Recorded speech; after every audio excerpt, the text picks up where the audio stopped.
Everyone just click on got it, don't leave the meeting. I'll just open Nectar of Devotion, second chapter.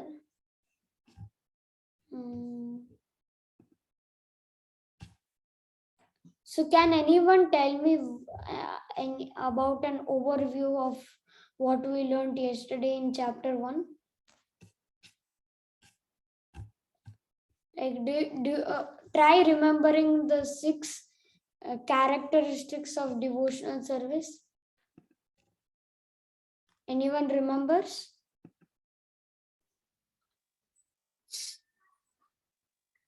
Not even if you know few, just tell them.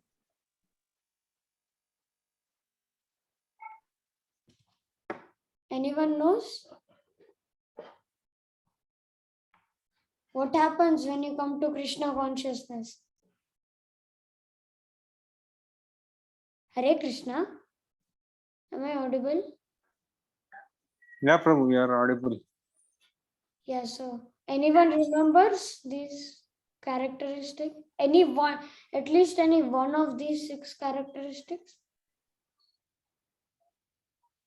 I think one of them was to be part of Krishna. Means what do you mean? What do you like to mean to say? Like, That was the 6th one, I believe. yeah, that is to attract Krishna. Means pure devotion. Yeah. Yeah. Correct. So that is to attract Krishna. Then what kind of distress is relieved? This is material entanglement, right? Yeah, it brings immediate relief to material distress. Then what is Krishna consciousness is pure, so what does it bring?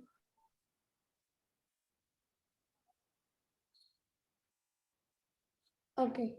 Anyways, by doing pure devotional service, you get happiness, right? Yeah. Transcendental pleasure. Then pure devotional service means beginning of all the auspiciousness.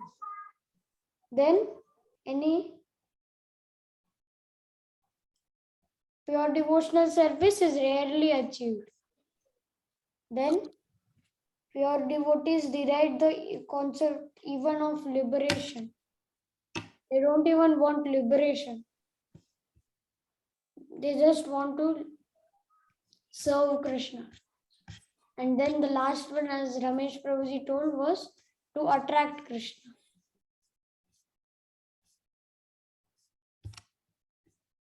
Okay.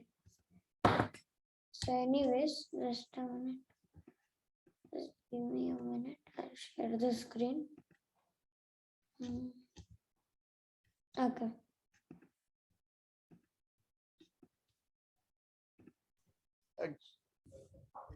Hare Krishna, anyone wanted to say anything? Bhagwan Prabhuji?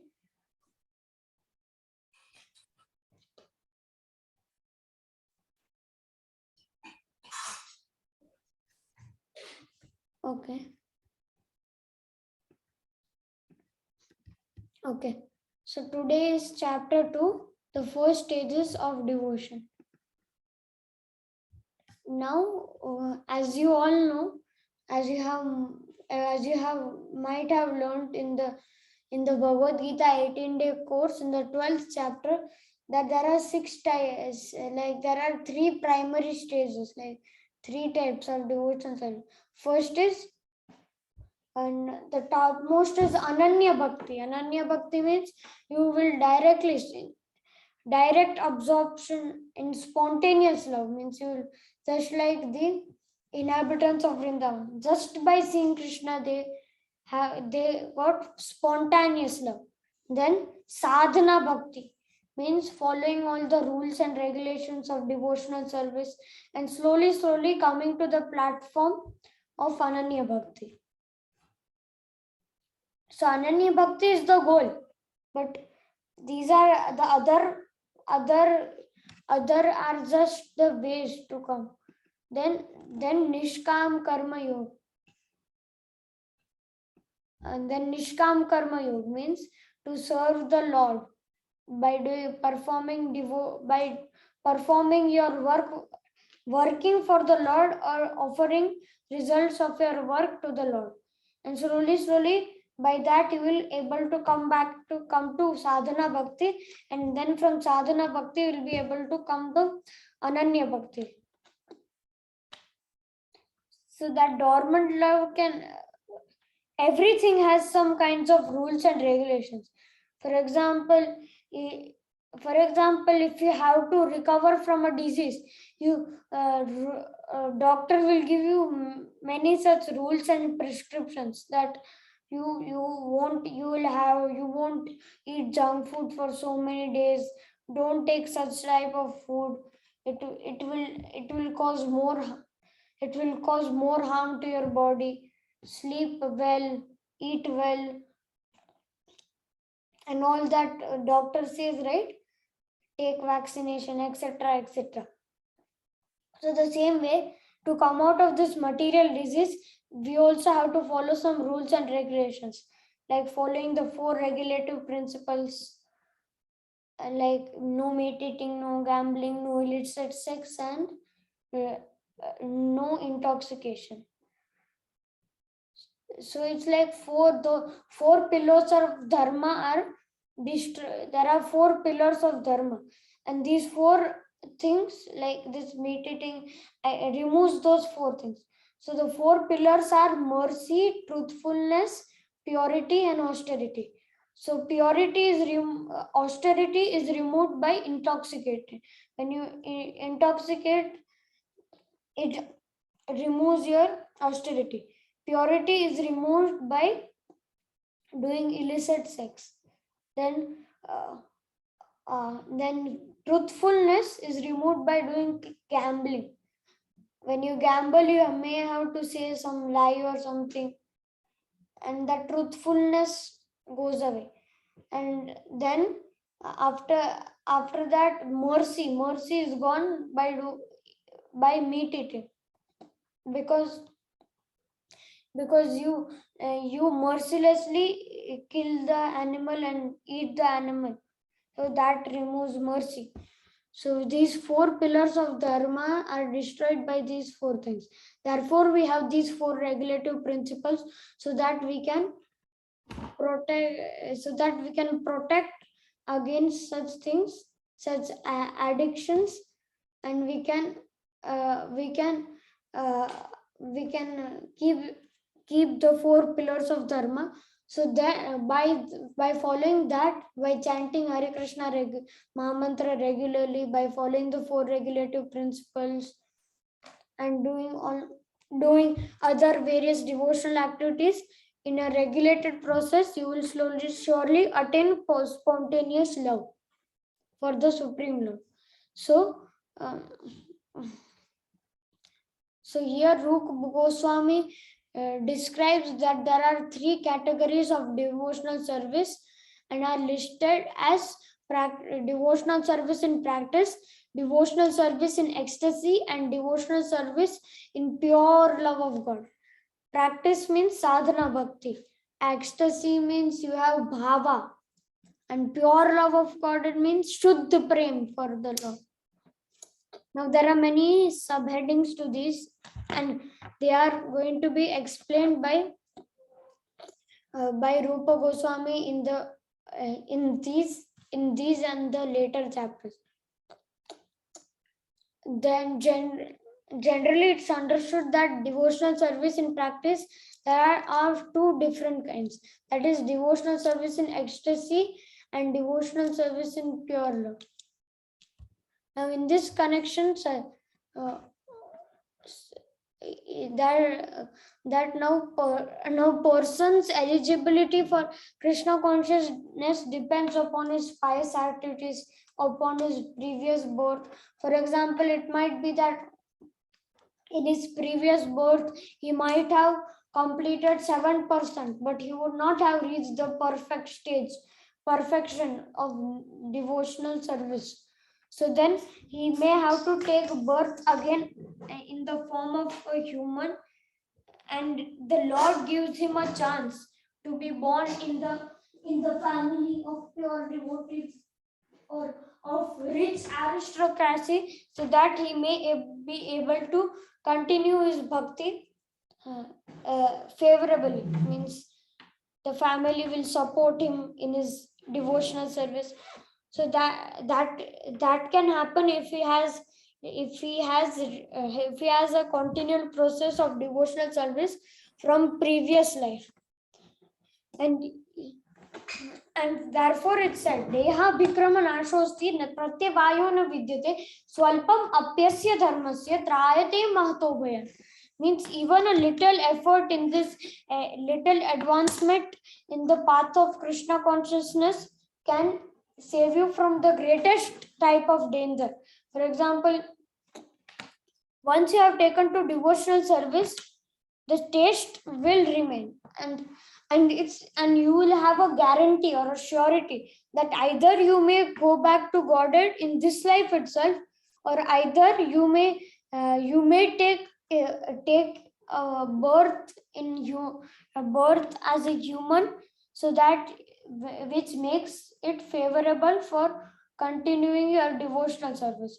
So the result is permanent, it is not temporary. All these material properties which we have, all these buildings, all this riches, all this wealth, all this money, everything will be lost in one moment, because it's temporary, because the body itself is temporary. And the laws of nature are very stringent, that they do not allow anyone to overcome death. And but you can come out of these four problems, like that is death, or birth, old age and disease, by coming out of this cycle of birth and death. And that can happen by reawakening the dormant love for Godhead, so that you may be able to liberate from the cycle of birth and death, and you will be able to attain the spiritual world, where you may get a spiritual body and you will be able to serve Krishna eternally, and you will come to your real position, that is of a soul being the servant of Lord. And this devotional service is not like it is like something you are artificially doing. No, it is already there, dormant, present in you. The thing is just you have to reawaken. So Prabhuji gives this very nice example to explain this, that it's like the soul is sleeping, and it has given all control to the mind. Now mind is misusing the thing. So for example, if you go for example, if you may go for some, you may go out of the house or something, you may tell someone, for example, you may tell someone in your relative, or someone in your family to stay at home, or means to take care of home, to take care of your home and all, so that it does not. So the same way here also, soul is sleeping, and it has given full control to the mind. Now mind is misusing this control. And there is so much of destruction going on, and therefore the sleeping soul or the conditioned soul has to suffer in the cycle of birth and death. And Krishna consciousness is like you are awakening the soul. That's why it said Jeev Jago, means wake up soul. Means it's waking up the sleeping soul. This Hare Krishna Mahamantra is waking up the sleeping soul. So there is very one good example of this. Like once what happened is that, as you all know Ramayana, in that when everyone when they got to know that that Mother Sita is on Lanka, and they have to cross the ocean to reach Lanka, and then they have to visit Mother Sita. So then all the monkeys all the army of the monkeys or Vanar Sevna were in confusion that who will do this and how will he do this? How will he cross such a long path? That time, what happened is that Jambuvan was the eldest among those monkeys. So then he was he knew that Hanumanji is very much capable for doing this task. So that time what he did is that he tried to praise him that Atulita Baladhama means you have so much of you have so much of energy, you have so much of power, you can do this, but uh, Hanumanji was still sitting and not doing anything, means he was silently meditating. Now once what happened is that after he praised him a lot and he got to know that he is not going to wake up, so then what he did is that he said that now this now you have to do this for Lord Rama, or he said that you are the servant of Lord Ram, so you have to do this. So then when he said and all power which you have comes from Lord Sri Ram. So once when he said the name of the Supreme Lord, that time Hanumanji immediately waked up and came out of his meditation, and then he did the task. So like that it is only like our soul is fully enchanted in Krishna consciousness, but it has given full control to the mind. So but by praising mind and praising itself, you won't be able to awaken it, which is false ego. But when you show real ego that you are the servant of the Lord, you are the part and parcel of the Lord, that time the soul awakens. And therefore we chant the Hare Krishna Mahamantra. So to awaken our soul from this and remind the soul that we have to serve the Supreme Lord. And once the soul awakens, then he takes full charge. And slowly, and because the soul is eternally a servant of Krishna, therefore the soul will be elevated to the spiritual world, and therefore he'll get a spiritual body to perform spiritual activities and to play with Krishna in his eternal abode that is known as Goloka. Now here is a general description of devotional service. Previously, it had been stated that devotional service can be divided into three: in practice, in ecstasy, and in pure love of God. Now Sri Rupa Goswami will be explaining us about sadhana bhakti, means devotional service in practice, means practice like regulating the senses. So now practice means you have to like engage your senses in your work. So similarly, like that, devotional service in practice means you have to engage all your service in all your sensory organs in service to Krishna. For example, you can use your eyes for seeing the deities of the Lord, and then you can use your ears for hearing the glories of the Lord by watching various lectures of Srila Prabhupada and various classes that are given various temple programs that are going on in our temple. Then you can use your nose for smelling the flowers that is offered to the Lord. You can use your mouth for tasting the prasadam of Lord and chanting the Hare Krishna Mahamantra. You can use your hands and legs. You can use your hands for worshipping the Lord, for cleaning the deity, decorating the deity, etc.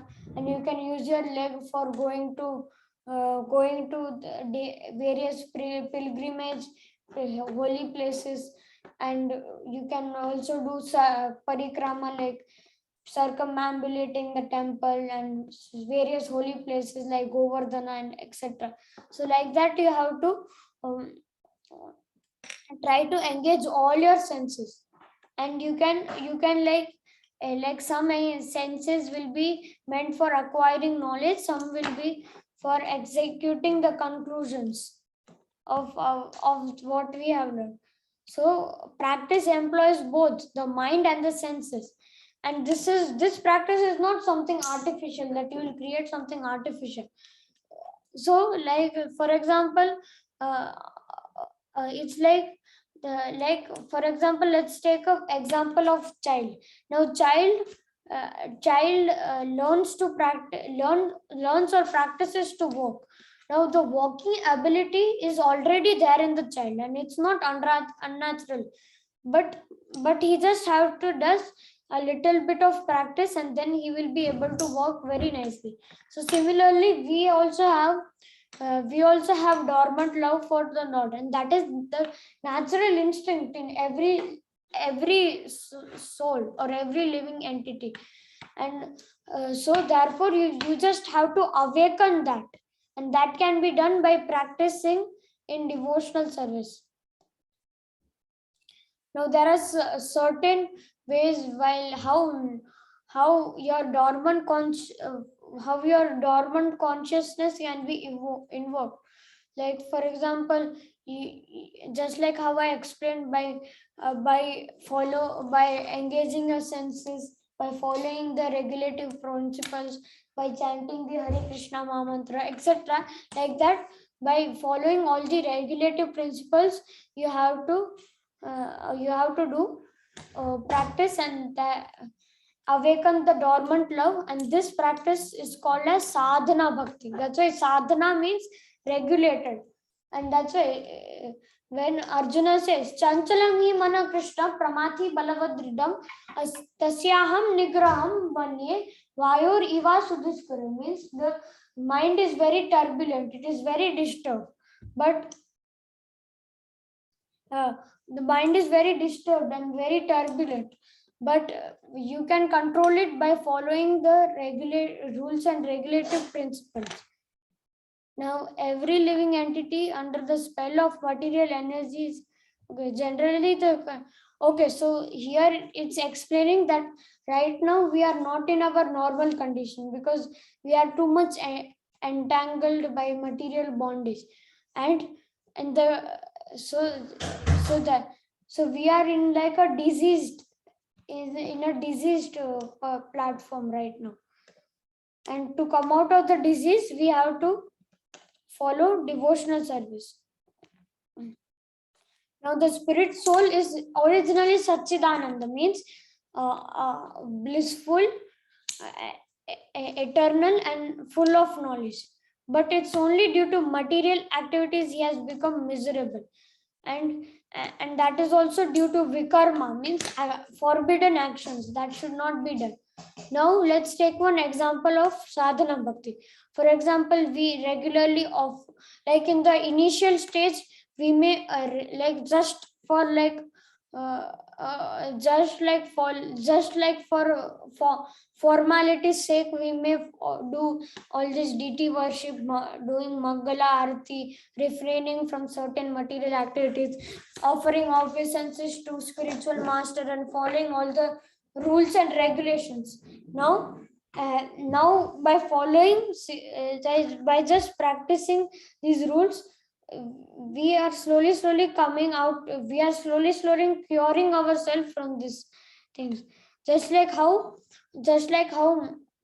a disease is cured by following the directions or prescriptions given by the doctors. Therefore similarly sadhana bhakti cures the conditioned soul.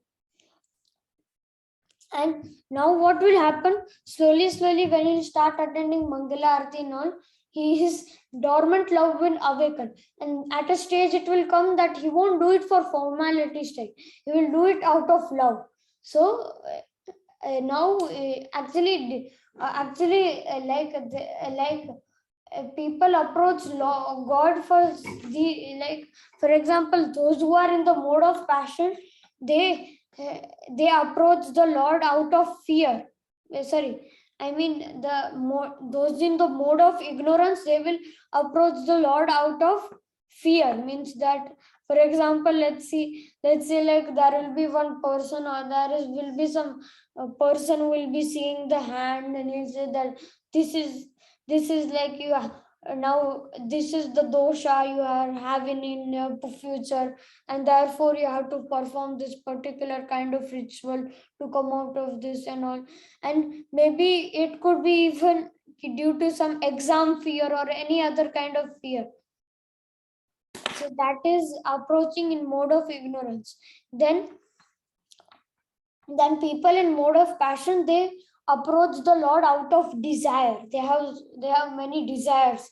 Like for example, if we say many people approach Lord due to an intention, because then just like how artharthi means like just like how like Dhruva Maharaj who approached the Lord out of desire to attain a kingdom that is even greater than his father, and like that they may approach. And then comes people who approach, like people in mode of ignorance, mode of goodness, they approach the Lord out of duty. Means they'll say that Lord has given us so much things, so it is our duty to perform, to serve the Lord, or so see, just like this, like out of formality sake, or out of dutifully. And then those who transcend the mode of material nature, and when they come to uncontaminated goodness, that is even beyond the mode of goodness, when they come to such stage, such devotees, they approach the Lord out of love. They simply love the Lord. That's why they serve the Lord, because so that are the different kind of people that are divided according to the modes, how they approach the Lord. Then so sadhana bhakti includes I also chanting of the Hare Krishna Mahamantra. Now while chanting, you immediately you get a certain kind of attachment to Krishna. So there is a mention of 9 stages of devotional service. Now these 9 stages are: first is Shraddha, means a little faith. Then comes Sadhu Sangha, means association of pure devotees. Just like how before joining this course we had little faith, means not so much. Then comes Sadhu Sangha. Now when we got association of devotees, like just like in this platform of Bhagavad Gita and understand Bhagavad Gita in 18 days course, we got a platform to associate with pure devotees. Then comes Bhajana Kriya, means now when those devotees instruct you that you have to chant Hare Krishna Mahamantra, it is very important, you have to follow these rules. Bhajan Kriya, then you start your devotional service. After Bhajan Kriya comes Anartha Nivritti. Now, when you start devotional service, you might not be perfect, because everyone at a neophyte stage is never perfect. They might have some imperfections in them. So it is like by sadhu sangha, the seed is growing. By bhajan kriya, you are watering the plant. And anartha nivritti means you are removing the impediments, or you are removing the bad qualities, or the evil that is inside you. Anartha nivritti. So yeah,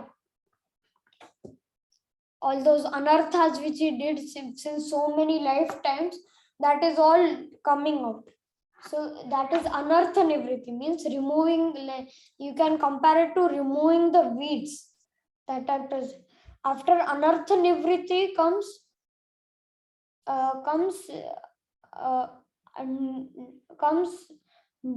Ruchi. Ruchi means after you remove all those things, then you get a little bit of interest, a self-interest that, oh wow, then you feel a little bit interested, Ruchi.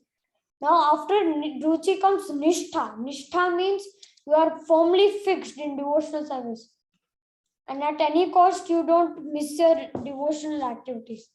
And you are like completely fixed in devotional service and fixed in Krishna. So how many stages I talked about? Wait a minute. Bhajana Kriya, then Anartha Nivriti 4th, Ruchi, then Nishtha.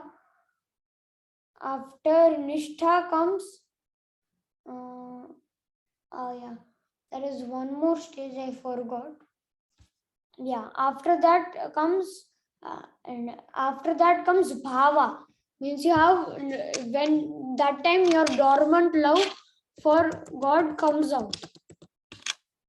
So after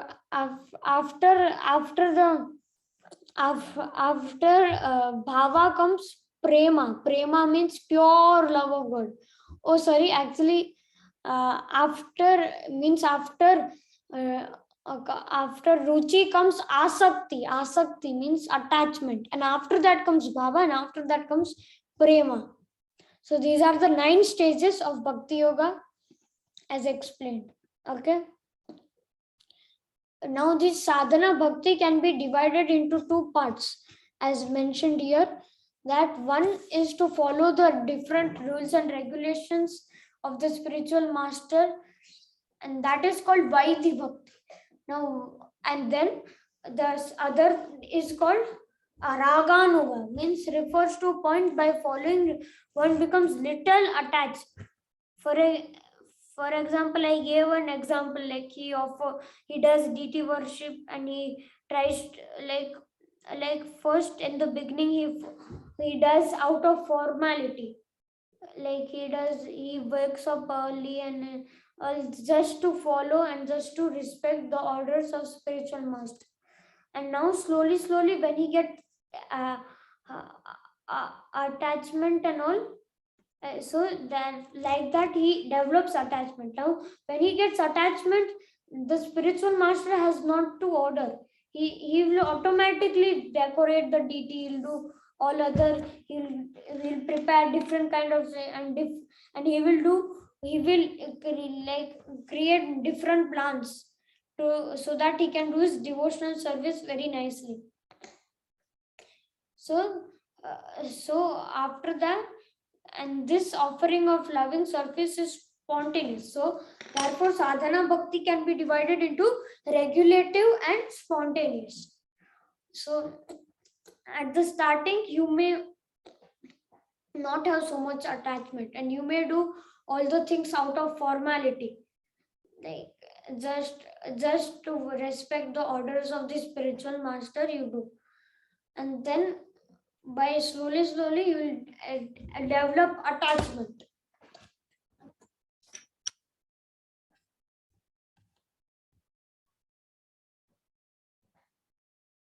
Now Vaidhi Bhakti is like where there is no attachment or no spontaneous loving service to Lord, and one is engaged in the service, in devotional service, simply out of obedience to the order of spiritual master in pursuance of the scriptures. Such obligatory services is called Vaidhi Bhakti. Like you are just doing out of obligation, means dutifully, like how those in the mode of goodness.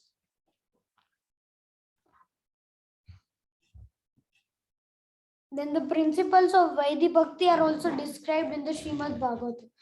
So as you all know the story of Maharaj Parikshit, that like a Brahmana, a son of a Brahmana cursed him that he will die in 7 days, and therefore he kept a fast, came on the banks of Ganges, where all the because he was He was like emperor of the entire world. So many great sages like Narad Muni and Vyasadeva, and many of them followed him and met at the bank of Ganges. Now during that time, uh, he asked all the sages that what am I supposed to do? Means what is my duty at the time of death?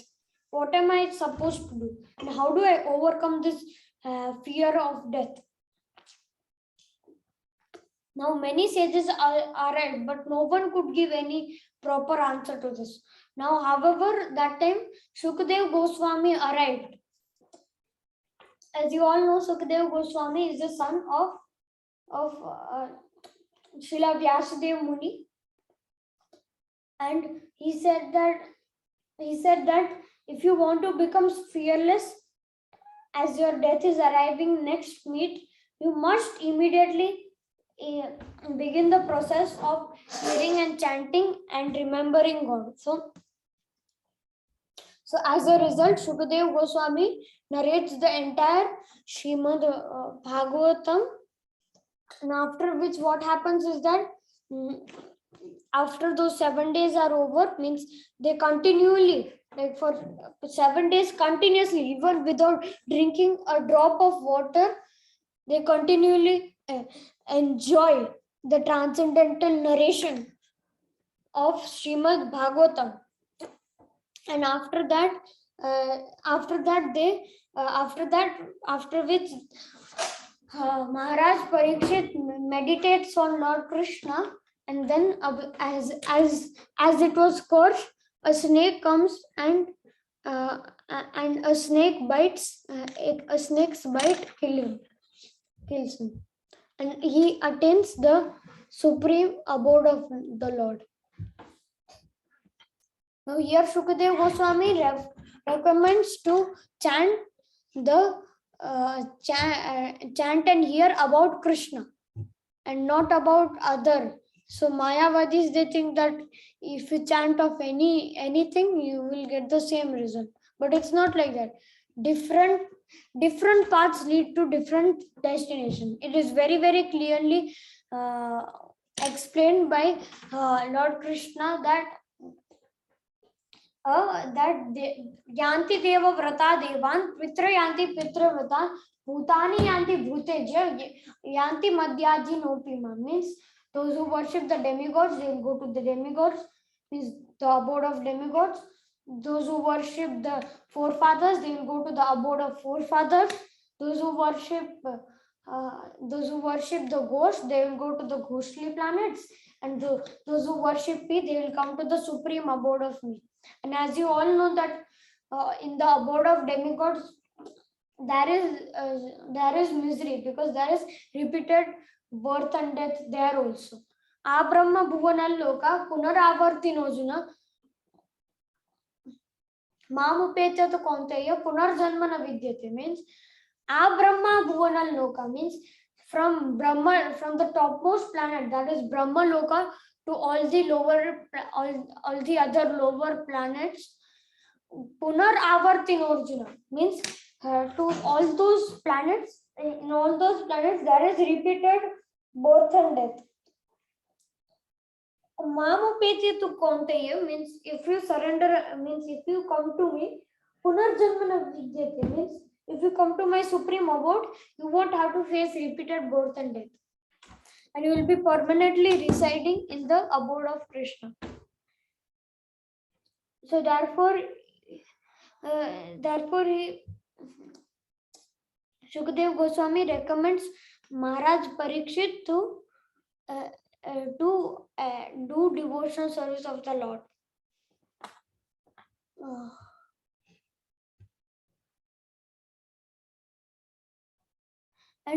And therefore and it's not like that. No, okay, no problem. When many people give this excuse that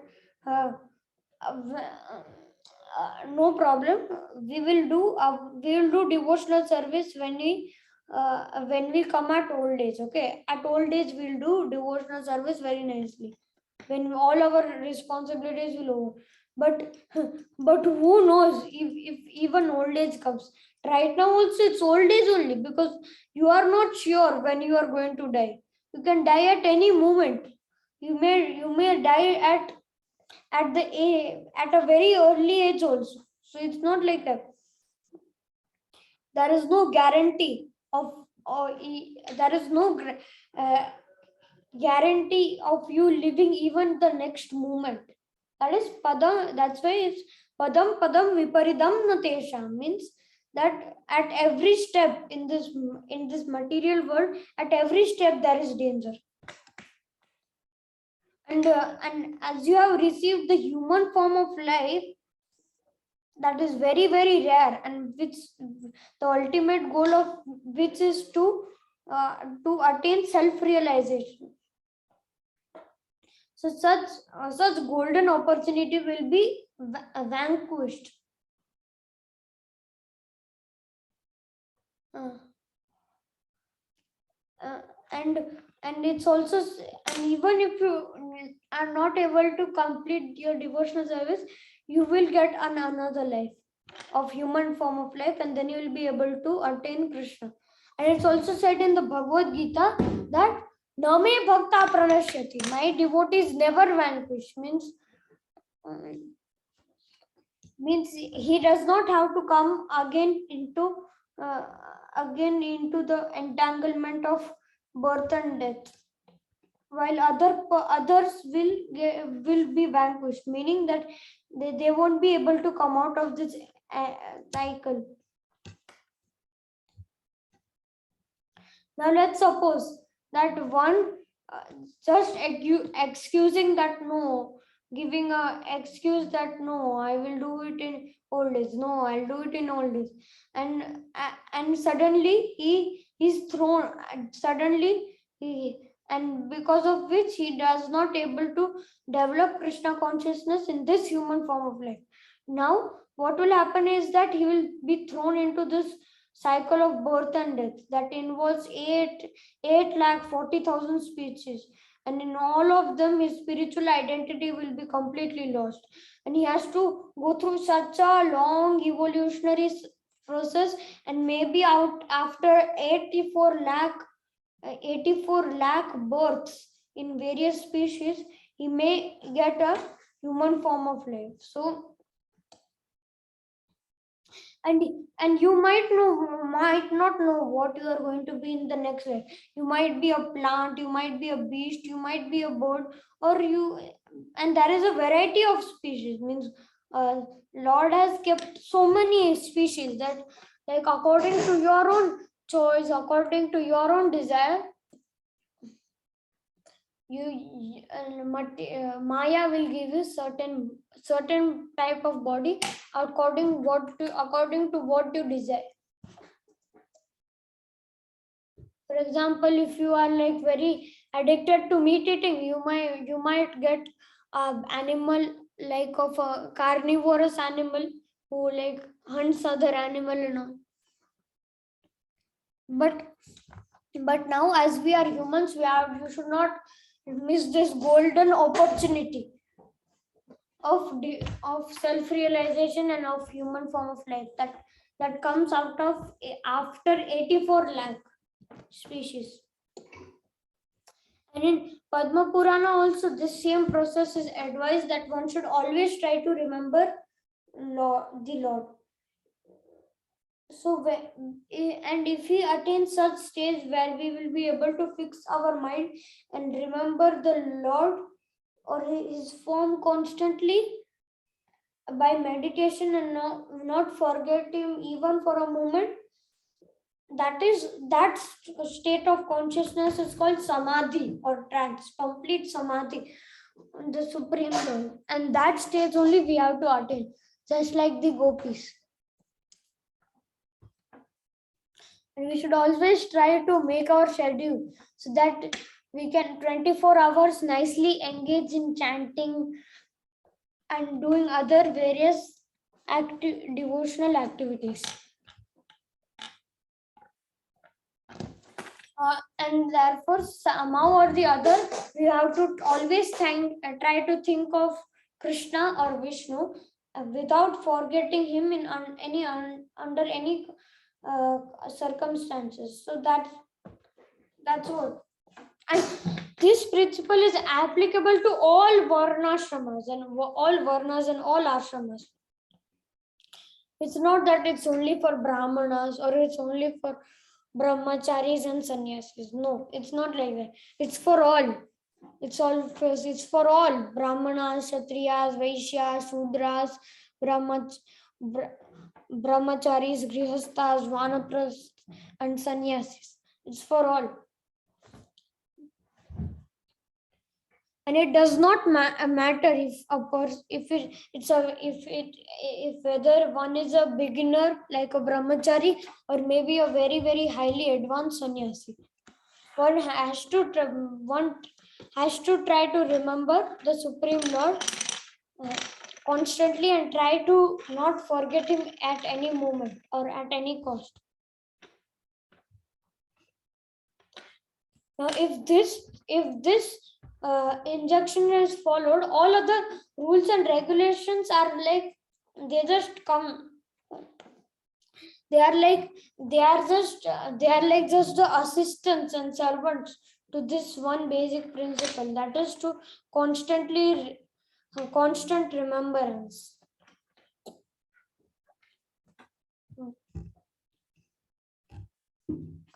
So now here Sri Rupa Goswami will be explaining us about the 4 social orders, that is Brahmana, Kshatriya, Vaishya, Shudra, and also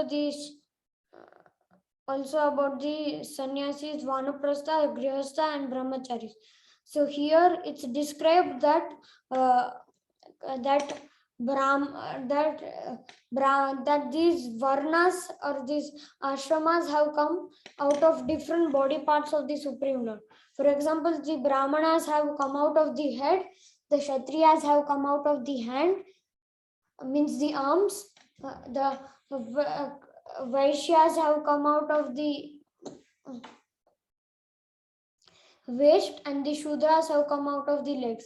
Similarly, the sannyasis have come out of the head, the vanaprasthas have come from out the arms, the grihasthas have come out of from the waist, and brahmacharis have come from the legs of the Lord. But for all these varna and all these varna ashramas, the rules are applicable. Whether one is a brahmana or is a shudra or is a brahmachari or is a grihastha or a vanaprastha, whatever, he should try to satisfy the Lord by performing his satisfy the Lord by his own activities. For example, it's like that's therefore this division is created so that one must be engaged in his particular duty, but with such a work, with perfection of such a work, he has to try to satisfy the Supreme Lord. That's why it said then in Bhagavad Gita 3.5 that one's work has to be offered to the Supreme Lord or has to be dedicated to the Supreme Lord. So therefore, satisfying the Supreme Lord, it won't cause material bondage. For example, a Brahmana who is born out of the head of the Lord has his business, that is to preach the transcendental knowledge, this transcendental spiritual knowledge, and he is like the teacher of all other varnas. And so therefore, according to Vedic injunctions, it said that if a Brahmana eats, it should be understood that the Supreme Lord is eating on his behalf through it. And it's not like that. That Brahmana will simply eat on behalf of the Lord and not preach the message. That is wrong. That is not a true Brahmana. That is a mithyachari. Means he's simply pretending to be a Brahmana. Actually, one who preaches the message of the Supreme of the Gita is very, very dear to Krishna, as it's also mentioned in the Bhagavad Gita 18.69. And such a preacher is actually a Brahmana. And when you feed such a preacher, you are actually feeding the Supreme Lord Himself. Similarly, when Kshatriyas are also have a duty to protect the common or the innocent subjects from the onslaught of Maya. For example, there was one story that Maharaj Parikshit saw a black man that that was attempting to kill a cow. Now, actually, but when he immediately saw that, he immediately took out of his sword, wanting to kill the black man. Was Kali Purusha, means the Kali personified, and the cow was earth personified. So therefore, that is the Kshatriya's duty, to give protection. That is why it is known as Kshatrayate iti Kshatriya, means one who protects the unprotected is called Kshatriya. And it's also same for Brahmana. It is Brahma Janati iti Brahmana, means one who knows about the Supreme Lord, that is Brahman, is known as Brahma Janati, means one who knows. Iti Brahmana is a Brahmana. Similarly, there are Vaishyas who are meant for producing agriculture products and are for doing business and trade among the society. That's why it is Krishi Goraksha Vanijyam. That is the duty. Krishi means doing farming. Goraksha is very important. Cow protection. Vanijyam, trade. Vaishya Karma Swabhavam. That is the duty of every Vaishya, as described in the Bhagavad Gita. Now, actually, in the modern world, there are no true Vaishyas also, because it's a Krishi Goraksha Vanijyam. Now, people are doing only Vanijyam, that is only trade. No, hardly there are farmers who are doing Krishi. And there are hardly people who pose themselves as businessmen. They don't even do cow protection. So there are actually no real Vaishya. That's why it's mentioned in the Srimad Bhagavatam that Kalau Shudra Sambhava. All in Kali Yuga are like Shudras only. And then Paricharyatmika Shudras Karma Swabhavajam means to help the other varnas is the duty of Shudras, and the proof that mostly people are Shudras is that everyone have a overlord. For example, if you see, there is like so many of the almost like 90% of the public are employers, means are employees working for a different company. Now they have an overlord. So therefore, mostly all are Shudras only. and no one is like proper Vaishya also, because those who are even businessmen, they are not following the regulative principles. Those who don't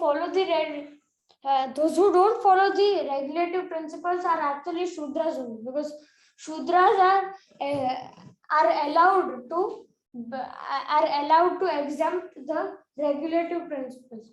Therefore, they were not being taught by the spiritual master during the Vedic time, because they, like, from their behavior only they got to know that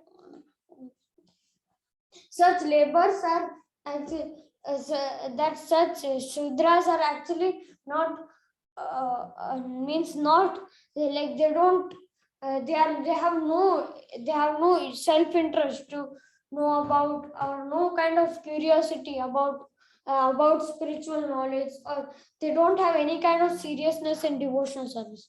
Therefore, they were only taught about how to do work and that's what is being taught by our modern day society also. Bending iron. Prabhuji says many times, bending an iron. That's what they are taught.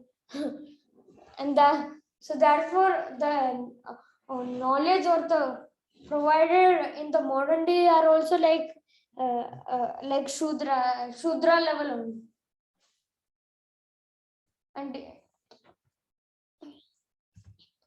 therefore, Krishna conscious and movement is intended to set the whole community happy in proper condition, so that everyone can take profit from developing Krishna consciousness. So I hope this concept is clear about the four Varanas.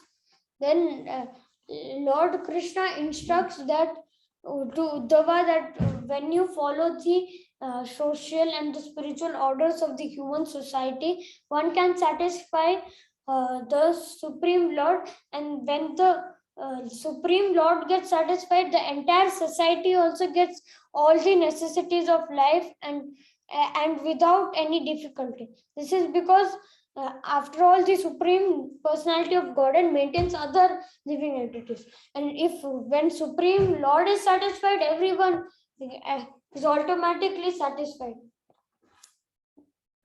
So if such a happy society and such a society based on Varnashrama, if it's properly set, not like caste system that means if he's born in a Brahmana family, he's a Brahman. No, it should be properly set that no one should be considered lower, and everyone should be treated equally, and everyone should be working for the satisfaction of the Supreme Lord. And therefore, if you satisfy the Lord will automatically give you the basic needs. It will automatically Lord will arrange for all the basic needs. Just like how it's said in the verse 9.22 that I carry what they lack and preserve what they have. So Lord will make all the arrangements if you are a pure devotee of Lord, or if you satisfy the Lord, and then so in this way the whole world can turn into Vaikuntha, or a spiritual abode. The entire society can be created into a spiritual atmosphere, and then there won't be any need of Vaikuntha only, because this world will only become like Vaikuntha. The atmosphere will be so great. And while performing the duties along with Krishna consciousness, all the human society will be happy in all respects. This will create a happy and spiritual society, which is what is our movement. ISKCON, International Society of Krishna Consciousness, is being established for. It is established. That's why international society. It's a society. It's trying to create human society as a Krishna conscious society. And with this same only, Srila Prabhupada established this movement. Now there is a similar statement by Sri Krishna to to Uddhava that, my dear Uddhava, all persons engaged in activities, whether those indicated in the revealed scripture or ordinary worldly activities, if by the result of either such activities they worship me in Krishna consciousness, they automatically become very happy within this world as well as in the next. And there is no doubt. So therefore we can conclude that from the statement of Krishna that the activities in Krishna consciousness will give everyone all perfections in all desire. Now if such society is created, if such Krishna conscious environment is created, actually there is no need of designating oneself as Brahmana, Kshatriya, Vaishya, Sudra, Brahmachari, Grihastha, Vanaprastha or Sannyasi.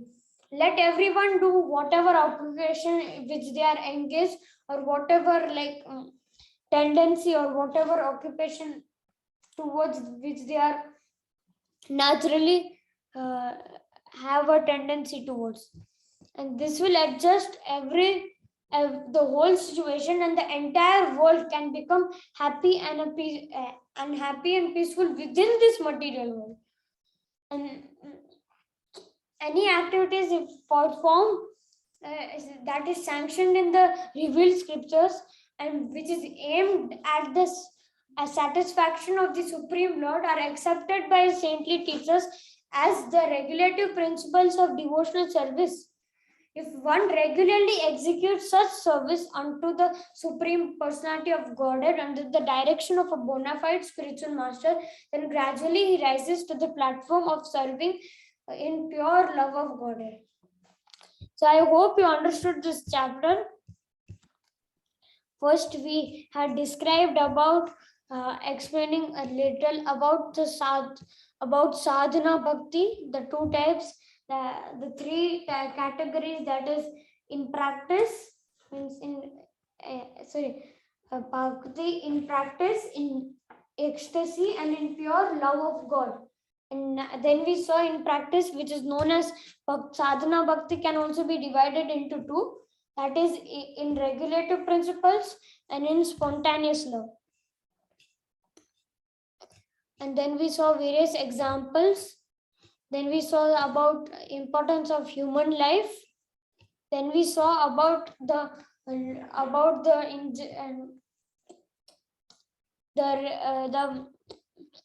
the main regulative principle, the process that is advised in the Padma Purana to constantly remember Krishna and not forget him for a single moment. And if you try to do this, all other things are like assistant to it. And then we saw about the different varnas, about their occupation and how there is. And then we saw that how by following the varnashrama dharma, or by following Krishna consciousness, we can create a happy human society, happy and peaceful. And then we saw that if such Krishna consciousness is developed, then there will be no need of this varnashrama dharma, and then they will be slowly be able to perform Krishna consciousness while performing their own individual occupations which they are engaged in.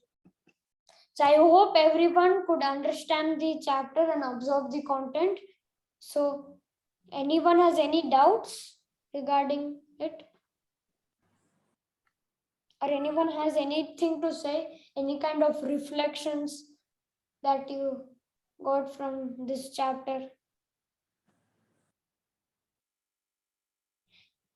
Anyways, I'll assign you the quiz by, I think maybe by today or tomorrow, but after I create. And I'll send the link in the WhatsApp as well as the Telegram groups. So anyone has any doubts or anything to say? Prabhu, say this link which you said, say the Google form, will it be for Ishinopads or for this one? What? For? Say Nectar of Devotion. we got only for nectar of instructions, but for Ishnopads we didn't get the Google form. Oh, wait a minute. I actually sent in the WhatsApp groups regularly. Because those somebody said that they're creating it, but we never got it actually. The Oh, one which is completed. wait a minute. Is it shared in Telegram or maybe? No, No, maybe. it's not shared anywhere. What? Because it is not shared anywhere, Prabhu, because we had 18 mantras covered, right? So none of the quizzes came out.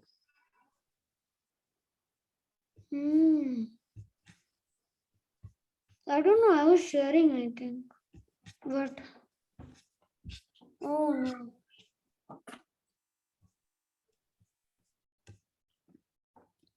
Maybe I forgot to share in the Telegram group. Okay. Anyways, I will do that. Yeah, maybe that will be helpful. Maybe first Ishnopads and then this one. Yeah. Yeah, Ishopanishad, I have made the quizzes and I think I shared also, but I don't know, maybe it might not have reached, or maybe it would be like some, maybe I would have forgot to share some of them, or maybe I'm not sure. But Okay. Yeah. I will share all the quizzes all together in the Telegram group and as well as in the WhatsApp group once again. And then I'll also share these two chapters for Nectar of Devotion. Yeah. Thank you, Prabhuji. Hare Krishna Prabhuji, it is there in WhatsApp group, Prabhuji. Oh, yes. Yeah, it's there in our advanced earlier group, advanced Saturday group, no? In that it is there. It's there in English group also. I think I shared it in the 7 p.m. group also. Yeah. I don't know why I forgot. Maybe I forgot to share in Telegram. Okay. Therefore, I'll do that once again because I get confused between WhatsApp and Telegram, and it's like very easy to share in WhatsApp, but I'm not very regularly in touch with Telegram. That's why I forgot. Anyways, I'll share all of them in the group once again, and I'll also share the Nectar of Devotion also.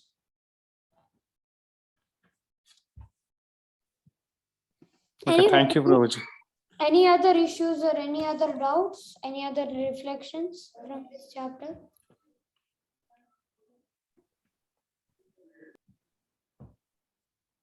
No, Prabhuji, it is very, very clear, Prabhuji. Okay. 5, 4, 3, 2, 1. Okay. Okay, then we will conclude with our session now, and we will take the blessings of Vaishnavas before concluding by chanting the Vaishnav Pranam mantra. Vancha kalpatarubhyascha kripa sindhubhyev cha patitanam pavanebhyo Vaishnavebhyo namo namah. Anant Kudi Vaishnav Vrind ki Jai. Srila Prabhupada ki Jai. Hare Krishna everyone. Krishna, Krishna, Hare Krishna, Hare Hare. Hare Ram, Hare Ram. Hare Ram, Hare Hare. Okay, Hare Krishna everyone. Hare Krishna, Prabhu. Hare Krishna Prabhuji. In the meeting. Hare Krishna, Hari Bol.